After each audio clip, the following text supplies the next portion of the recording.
Good morning, guys. Hey, hope you are all doing okay. So it's all changed again. I think every time we come online and do anything, something's happened and it's all changed. So as you may well see at home today doing tea and toast, because unfortunately we've had to because we've been hit by COVID. We've had a couple of positive, and we've got most of the team isolating. So be on the safe side, safe as we can. We've closed the yard and we've gone back online. We've gone back old school like we were in January, haven't we, guys? Yeah. So yeah, that's why we're all on our own. Okay, there we were thinking we got away with it, got away with it. Things start to ease up and then down. But it's just one of those things. All healthy, all doing okay, or isolate, everybody's safe. So that's why we're all at home. So let's start. We've got three lovely people with me this morning. Georgia, how are you? Morning, Jasmin. I'm feeling bright and jazzy fresh today. How are you doing? I'm okay. I'm okay. I'll have a little chat about how I'm feeling in a minute, but I'm all right. I'm here. I'm here. You know, I think that's as much as can be asked of me at the minute. Laurel, how are you this morning? I'm okay. I was really sleepy about half an hour when you first texted me, so I was like, I've got to wake up. Oh crap! But I'm just not. But you're feeling all right now. You've woken yourself up a bit. Oh, yeah. Good. And Luke, how are you? Yeah, not too bad. Not too bad. A bit like you, feeling a bit today, but we're here, aren't we? Yeah, that's it. That's it. We're here. Just one more second. The sounds of it breaks up a little bit for me. I don't know if it's for everyone or. Yeah, it's for everybody. Yeah. I don't know what's going on. It's the gremlins. No, not the gremlins. We're gonna have to do the dance. Now we're back online. The gremlins have come back to join us, I think. I don't know what's going on with my sound, guys. Everything's normal, so I'll just have to carry on and hope it sorts itself out. But if it gets really bad, someone tell me. Can you hear me mostly? Yeah, I can hear you mostly. Just like every few words, it kind of goes a little bit down. Sorry, guys. But I'm sure we can. Yeah, I'm sure it's fine. Shall we muddle through? Yeah, we've done the dance, so obviously it's going to be fixed. Definitely. Now. So.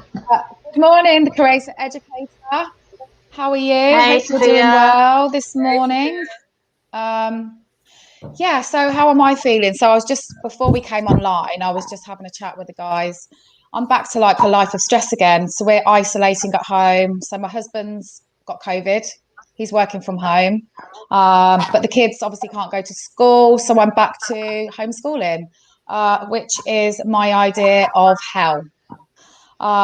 So I don't know, for people who watched us back in sort of January, early Feb time, it's very stressful days, and it's like I've immediately slipped back into those very stressful days. I feel so stressed out. I never thought I'd have to do this homeschooling again. I honestly thought that would be it. Oh, but no, it's not. So I'm muddling through. I'm doing the best I can do, and trying not to let the stress levels get too much. But it feels a bit like, I don't know what you guys think, but I'm sort of done with COVID, and I honestly thought that we were on the way out of all of this. And like my husband and I joked to each other, like, we've managed to avoid COVID for almost a year and a half. And as the world's now opening up and everything's easing, now we're locked down and got bloody COVID. You just can't write it, can you? You need to do one now. Honestly. It needs to get lost. It does. It really does. Much as people wanted to do it, you can't really do COVID. It can't just disappear.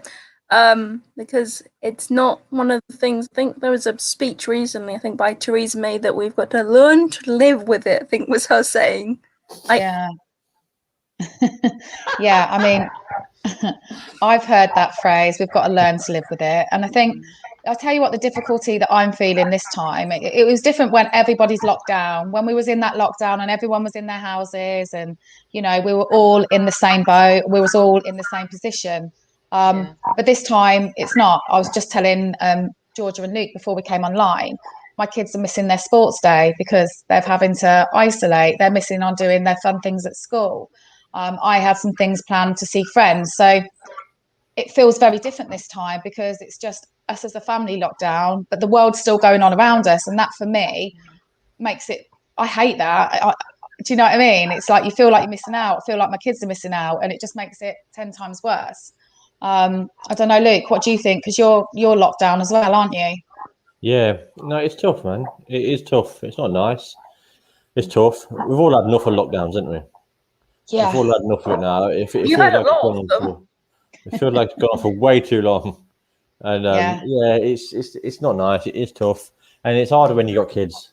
Well, I think Definitely. I imagine. Yeah. It's harder, especially when you got kids at school. And like you were saying, you got Henry Sports Day, and you got things that they're missing which are actually fun. Yeah. And you're keeping away from that. The one thing I'd say is if like you're in lockdown, I'm in lockdown, anyone else is in lockdown, and you get a load of work from the school, it's not a must. It's not a must-do thing. It's not a must-do thing. Don't let the schools pile work on you, because at the end of the day, you're locked down for a reason.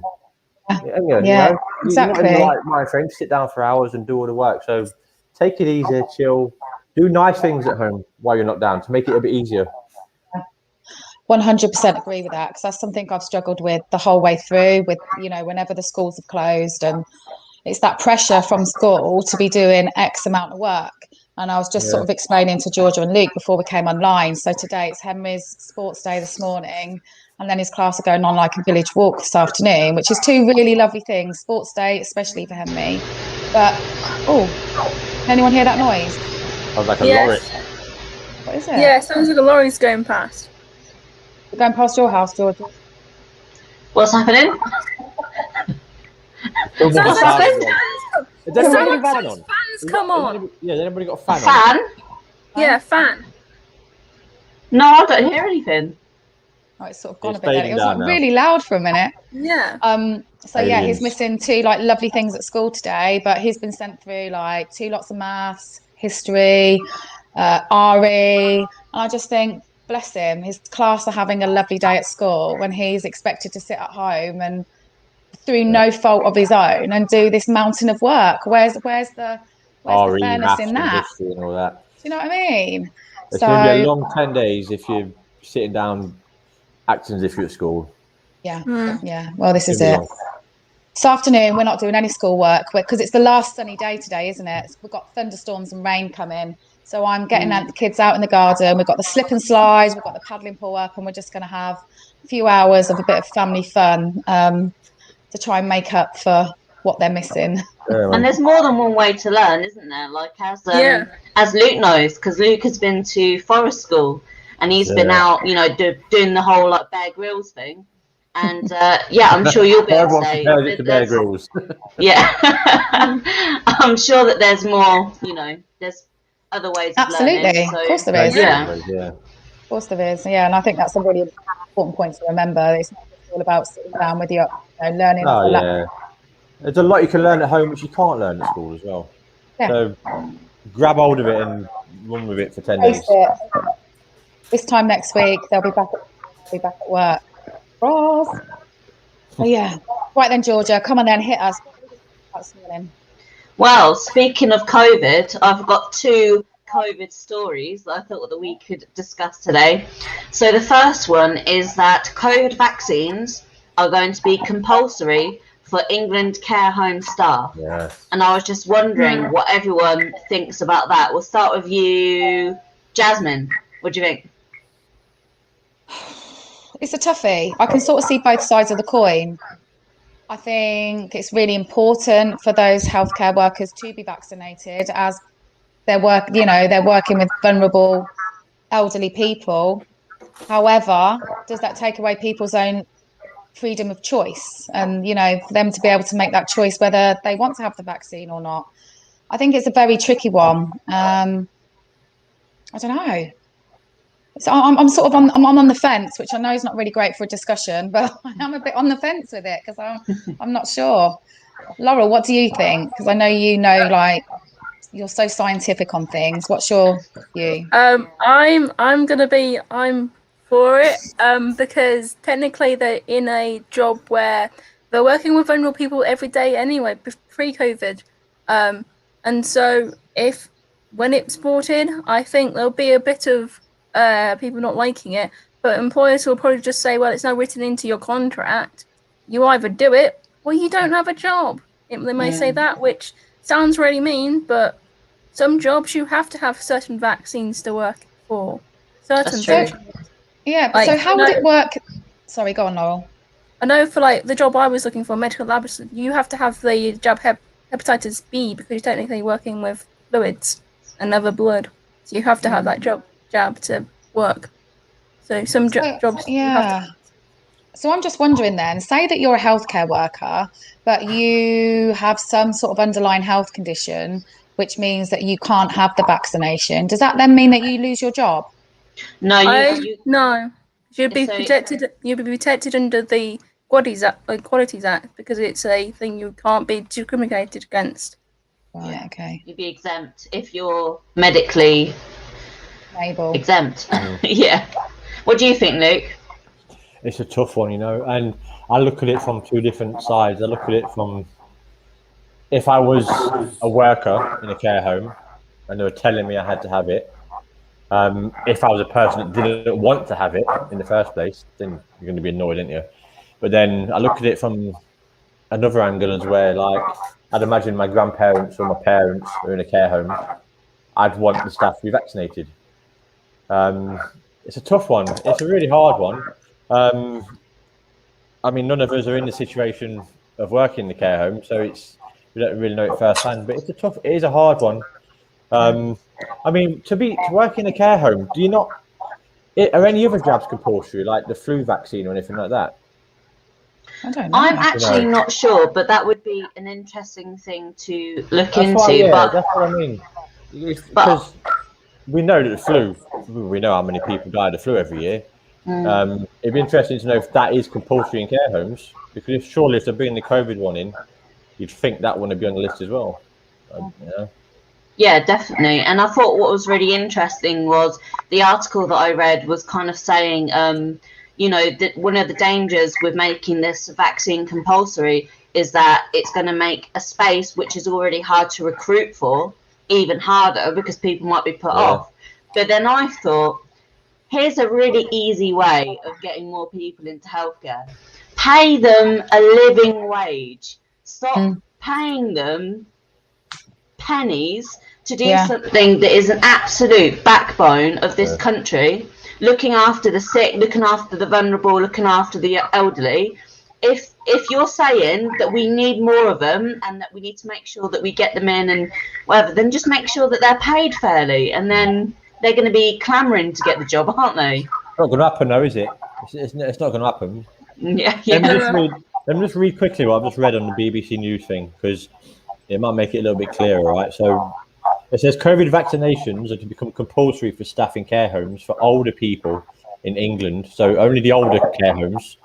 The BBC has been told, right, anyway, care staff expected to be given 16 weeks to have the jab or face being redeployed to another home away from frontline care or losing their jobs. Yeah. So it's pretty clear, like, you don't have it, you're going to be put somewhere else or lose your job. Let me just read out. Also, as a former carer, I would take the vaccine. And in regards to the flu jab, I believe it's free for carers and they are encouraged to do so for the benefit of themselves and the people. I've just read it off the NHS website. I googled it quickly in the background, and it says that social care workers are encouraged or should be able to get the flu vaccine for free. It says, I've got the link behind me. It talks about how to employers encourage their staff to get the flu vaccine every year because flu in care homes is so dangerous. I guess my old class that I was in, we had to I don't know if it was compulsory or not, I don't remember, but I had it, and it was a hepatitis injection that you were talking about, Laurel. I don't know which one it was because there's a few different types. But that's the only job I've been in where it was kind of advised that, you should have this. I don't know if it's compulsory or not, but most people had it from what I remember.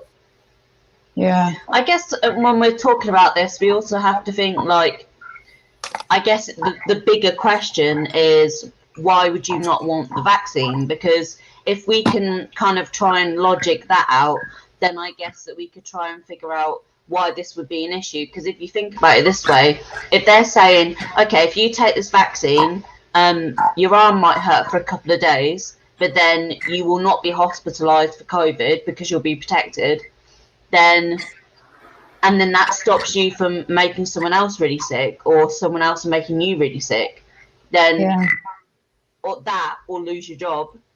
Oh, definitely. Yeah. Do you know that's what? the whole, Though, sorry, Jasmine, go on. Oh, no, you go on. It's hard to judge on it. I can never judge on it when someone's talking or finishing. Sorry, it's that's a whole different conversation in it though as well, because we know there's a lot of reasons why people don't want the vaccine, whether people agree with it or not. There's loads of reasons. There's loads of reasons why you should have the vaccine. You could go on forever. We could sit here talking for days about that. Yeah. But the fact is that if you're a carer, you're going to have to have it or lose your job, aren't you? Yeah. Which sounds a bit harsh. It does, yeah. I mean, it does sound harsh, but maybe it's for the greater good.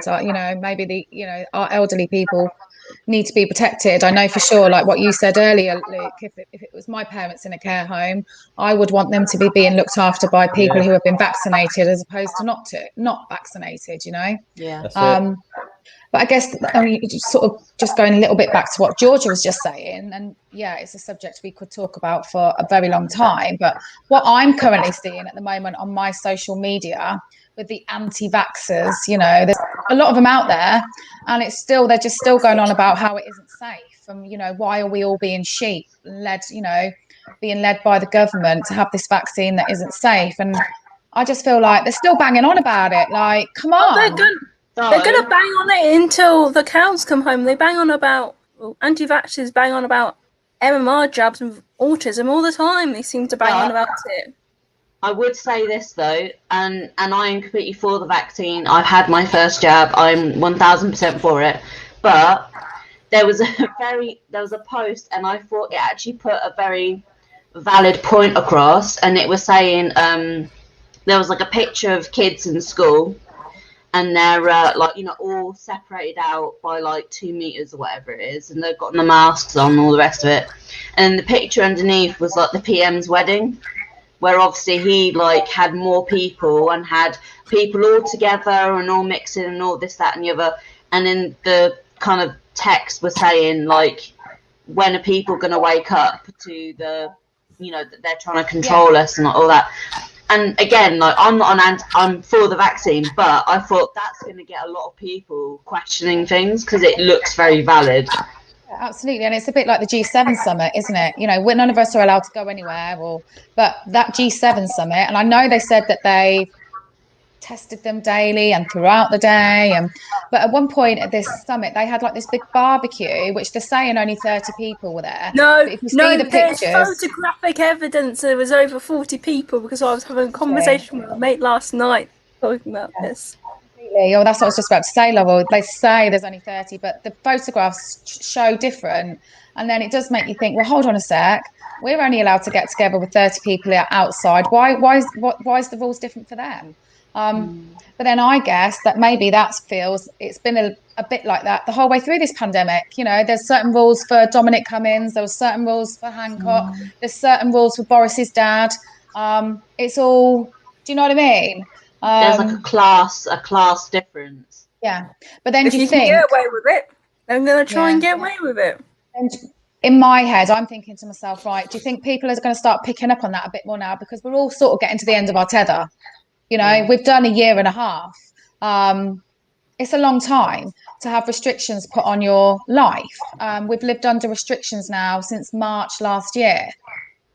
And people are starting to get fed up with it, especially when we're having it sort of thrown in our face what Boris and his mates can do. The thing is as well is there's a lot of people that let's say you're not having the vaccine. There is anti-vaxxers. There is people that are completely against vaccines. There's a lot of people who are not anti-vaxxers, just don't want to have this vaccine yet, for reasons which you can see. There's both sides of it. You can go on for bloody hours. Oh God, what was I going to say then? I've lost where I was now. You lost your earphone.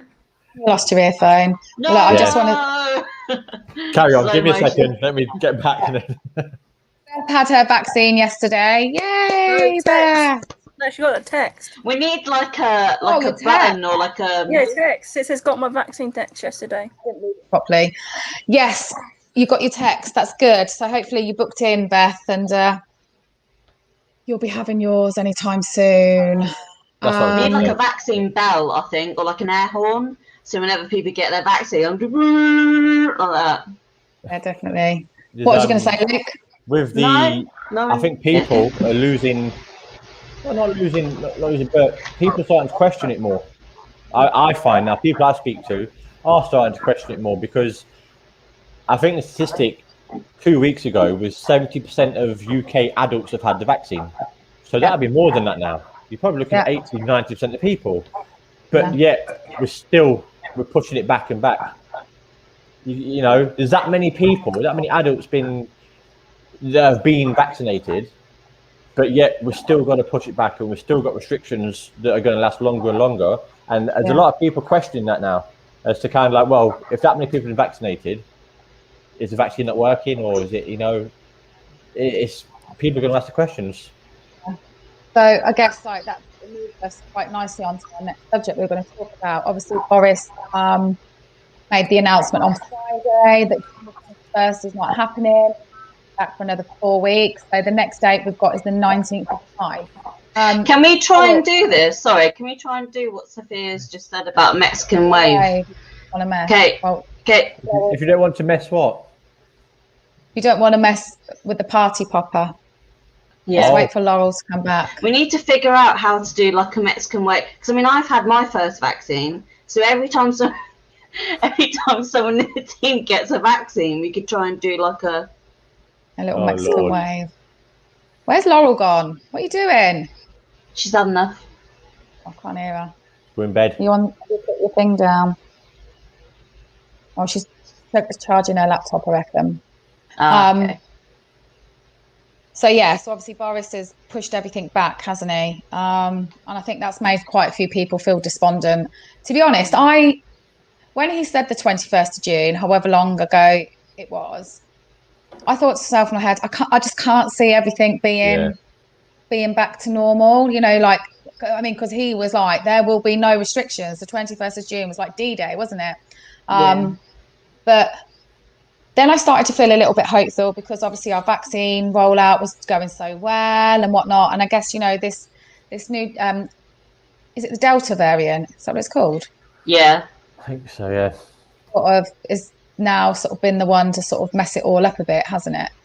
Yeah, I think they're now saying I think the scientist, I mean, Laurel, when she gets back, she'll probably be able to confirm this, but I believe they're saying now, instead of calling it the Chinese variant or the Indian variant, let's just call it, you know, like a different name, because otherwise it then kind of puts this xenophobia and this kind of hatred towards people from different places, which doesn't make any sense whatsoever, because it's not like they created the virus. Do you know what I mean? It's not like they manufactured it and they're like, right, let's go deploy this Indian variant of the COVID virus. Yeah, so. Yeah, absolutely. But do you not remember back, like, when this all first started happening? Because obviously, when COVID first hit, and they were calling it, you know, because they're saying it was come from China, weren't they? And yeah, it's like Wu-Tang, wasn't it? Like the Wu-Tang. Wuhan. Wuhan. Wu-Tang. Yeah, COVID from the Wu-Tang clan. That's where it's coming from. I didn't even notice. I was like, yeah, it was Wu-Tang, yeah. Bloody Wu-Tang, eh? Oh, God, those guys again. Those Wu-Tang guys. Doing nothing but trouble. But some sort of Chinese people were experiencing sort of hate. Crime against them because of people like, you know, it's you that brought it over here and whatnot. And Laurel, how did you feel about Boris pushing back restrictions for another 4 weeks? Did it annoy you? Not really. I'm sort of half suspecting it, because it was always going to be, which sounds really corny of me to say this, but it was always going to be the most testing time of any unrestriction period. So there was always a chance that it may not work as well as they'd hoped. So I'm okay with it. Mm-hmm. But yeah, it would have been nice. But yeah, I mean, if the stats don't support it, then I can't go with it. yeah. I mean, I'm okay with it. I don't feel like it's going to have a massive effect on my life. One thing I'm very pleased at, that he lifted the restrictions on weddings, because I've got a good friend of mine who's getting married in July, and obviously they've been living in limbo. People who are getting married, is it 30? Can I have more? And it's been so hard for them to try and plan when they don't really know what Boris was going to say. So I am really pleased that people who are getting married after June the 21st can sort of have the wedding, have the numbers that they want to have, as opposed to having to scale it down, because I really did sort of feel sorry for those getting married. Apart from that, I don't feel like it's going to have a massive impact on our lives. What do you think, Georgia? Yeah, so I believe it's like theatres and nightclubs and things like that are either going to be restricted or not able to open. And to be honest with you, I would be perfectly happy if nightclubs could never open. If we could just like keep that forever, I think that would make. I think It's a bit harsh, isn't it? I think it make the world a better place. But no, in all seriousness, I don't think it will affect me too much. I do think that we have to try and support people who work in theatre, because I know a lot of them are doing like outside performances, or they're doing YouTube stuff, or they're doing like stuff with Amazon Prime, and I feel like it's really important that we support that and share that, because they can't do anything. Like, that's their whole job, is to perform to people. So with all the theatres and things like that shut down, they've just not had any income. Did you hear what Andrew Lloyd Webber said a couple of weeks ago? Yes. About his theatres. So he said, if Boris doesn't, if the restrictions don't stop on the 21st of June, he's opening up all his theatres anyway, and he doesn't care. And I mean, I haven't heard what he's said since Boris made his statement on Monday. I don't know if anyone else has, but I mean, he was like on this morning, he was like proper like, I'm not having it. Because I think he's got 8 theatres. He said he's had to remortgage his house. And if you think we're talking about Andrew Lloyd Webber here, who is, I'd imagine, a multi-millionaire? Yeah, gotta be. Millionaire? It's gotta be. We're talking of someone of sufficient monetary, background. I'll look it up. I want to see what he's worth. Yeah, go on. And for him to say, look, I've had to remortgage my house, I've had to do this, you think, blimey. But then what about these a lot smaller theatres and, that have been banking on the 21st of June, that they can then have a whole audience capacity? And now, because a lot of them are making a loss, aren't they? Because of the reduced capacity in the auditorium, they're now sort of running at a loss because they can't fill the seats. And I guess they thought to themselves, well, we just got to get to the 21st of June and then it'll be all right. So it must be a massive, massive blow for them. So Andrew Lloyd Webber has remortgaged his house. What did you say you guessed that is worth? I thought he was a multi-millionaire. I don't know. 1.2 billion. Billion? He's a billionaire? Yes. That's a big house he's remortgaged. Wow. It's a big house. Jesus Christ. Wow. Whoa. Okay, well, I don't feel any sympathy for him now. I don't necessarily, I don't feel sorry for him. I mentioned that because it's the comparison. If someone of that amount of wealth is struggling, let's think about the tiny theatres and, and that's where the real problem is. I'm pretty sure Andrew Lloyd Webber will be fine. I think he'll struggle through. He'll muddle through it. We're not going to see him down Job Centre anytime soon, are we? No. And Sophia said, have you seen the campaign around the importance of the arts for people and society? So I have seen like a few things in my little sort of artists and creators circle. But yeah, so the arts are incredibly important, and it's really good what the career educator is doing, because she's helping us to learn how to do different arts and crafts. I think that yesterday she was making like a pom-pom garland. Yeah, I saw that. That looked really nice. She looked really cute. And so check out her stuff, because she has all these different kits and like has instructions on like how to make stuff, and she does afternoon at the yard, Wednesday, Thursday, and Friday.